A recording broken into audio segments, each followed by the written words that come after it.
खुलुमबाय नोंथांमोनखौ गिबियावनो गासैखौबो चेनेलाव बरना लाग्रोनाय जाबाय। लोगोफोर नोंथांमोननि थाखाय जोंहा मोनसे गोजोनथाव रादाबा ओंखारना फैबाय। बे गोजोनथाव रादाबानो जाहैबाय जोंहा आसामनि बे गोदान स्किम मुख्यमन्त्रि आत्मनिर्भर योजना बेनि बागै जोंहा माखासे डिटेल्स ओंखारबावबाय। जेरै नोंथांमोननि फरायनाया बेसेबां जानांगोन बे स्किमखौ एप्लाइ खालामनो थाखाय आरो बेजों लोगोसेनो बेसेबां बैसोनि जानांगोन एप्लाइ खालामनो थाखाय बेफोरनि बागैबो जोंहा माखासे डिटेल्स ओंखारना फैबाय।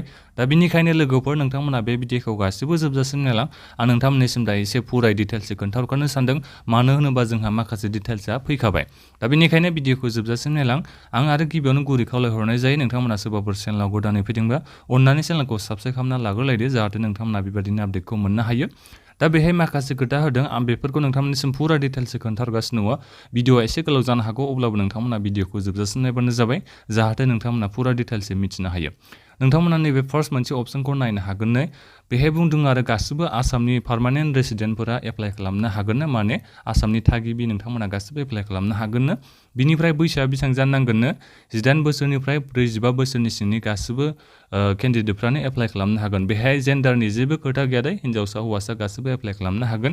नाथायबा बेहाय मोनसे खोथायानो जाहैबाय मोनसे गोनांथार आपडेट फैदों बेनो जाहैबाय should be minimum class 10 pass होननानै बेहाय बुंदों। नोंथांमोना मेट्रिक पास जानाय जाथारनांगोन बे स्किमखौ एप्लाइ खालामनो थाखाय। नाथायबा बिथांनिया मैयाथ' नङा साननैसो जाबायदां आरो जायखिजाया बिथांनि मोनसे जोंहा माखासे निउस ओंखारबाय थादोंमोन आरो बिथाङा बुंदोंमोन जेनेबा आसामनि बाहेरायावसो दंमोन दे बिथाङा आसामनि बाहेरायाव थांनानै बबेबा मोनसे स्टेटआव मोनदां बिथाङा बुंदों आरो प्रेस कनफारेन्सनि गेजेराव जायफोर बिथांमोना मेट्रिक फेल जानाय बिथांमोनाबो एप्लाइ खालामनो हागोन होननानै बिथाङा खोथा होदोंमोन। नाथायबा दायो जोङो नुनो मोनबाय बेहाय अफिसियेल माबायाव बेहाय बुंदों आरो मेट्रिक पास जाथारनाय जानांगोन नोंथांमोना बे स्किमखौ एप्लाइ खालामनो थाखाय। दा बेहाय गासिबो मिथिना लादो मेट्रिक पास जानाय नोंथांमोनासो बे स्किमनि थाखाय इलिजिबोल जागोन दे। दा बिनिफ्राय फैदो जोंहा आरोबाव बेहाय माखासे डिटेल्स होदों जायफोर नोंथांमोना सिगाङाव लन लाखांनानै जुदि होनो हायाखैबा होनो हायैनि थाखाय नोंथांमोना डिफल्ट खालामबायबा अब्ला नोंथांमोना बे स्किमनि थाखाय इलिजिबोल जानाय नङा दे। बिनिफ्राय जायफोर नोंथांमोना फेमिलियाव जुदि सोरबाफोर गभ सार्भिस हल्डारबा एबा पेन्सनारबा नोंथांमोना एप्लाइ खालामनो हानाय नङा।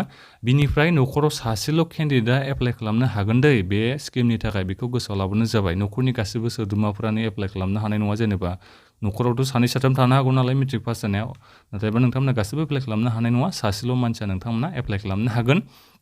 बिनिफ्राय जोंहा मोनसे खोथायानो जाहैबाय आरोबाव इमप्लयमेन्ट एक्सचेन्ज रेजिस्ट्रेसन कार्डखौ नोंथांमोना सिगाङाव जायफोर बानायनाय एप्रिल 1 तारिख 2023 थांनाय एप्रिलनि 1 तारिखनि सिगां जायफोर नोंथांमोना इमप्लयमेन्ट एक्सचेन्ज कार्डखौ बानायना लानाय नोंथांमोनाल'सो बे स्किमनि थाखाय एप्लाइ खालामनो हागोन दे। जेनेबा नोंथांमोना सानदोंबा दायो जेनेबा इमप्लयमेन्ट एक्सचेन्ज गैया दायो इमप्लयमेन्ट एक्सचेन्ज कार्डखौ बानायनानै एप्लाइ खालामनो नागिरोबा नोंथांमोना हानाय नङा बेखौ आं नोंथांमोननिसिम बुंहरनाय जाबाय।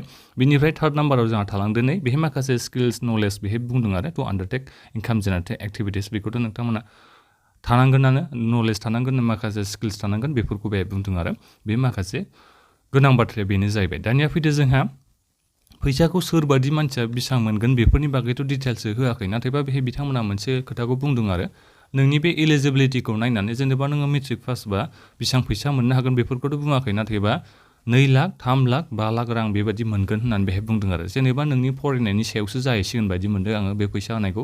जेनेबा जायफोर मेट्रिक पास जानाय बिथांमोना 2 लाख रां बेफोरबायदि मोननो हागौ।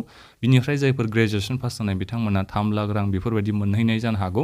बिनिफ्राय जायफोर पस्ट ग्रेजुवेसन जेनेबा एमकम एमएससि जायफोर बेफोरबायदि खालामनाय बिथांमोना 5 लाख रां बेफोरबायदि मोनहैनो हागौ। नाथायबा बे फैसाखौ बिथांमोना खेनसेनो मोननाय नङा दे बिथांमोना खेननै इनस्टलमेन्टआवसो बिथांमोना फैसाखौ सोनाय जागोन। बेखौ नोंथांमोना नायनो हागोन माने खेबसेयावनो नोंथांमोना मोनजोबनाय नङा।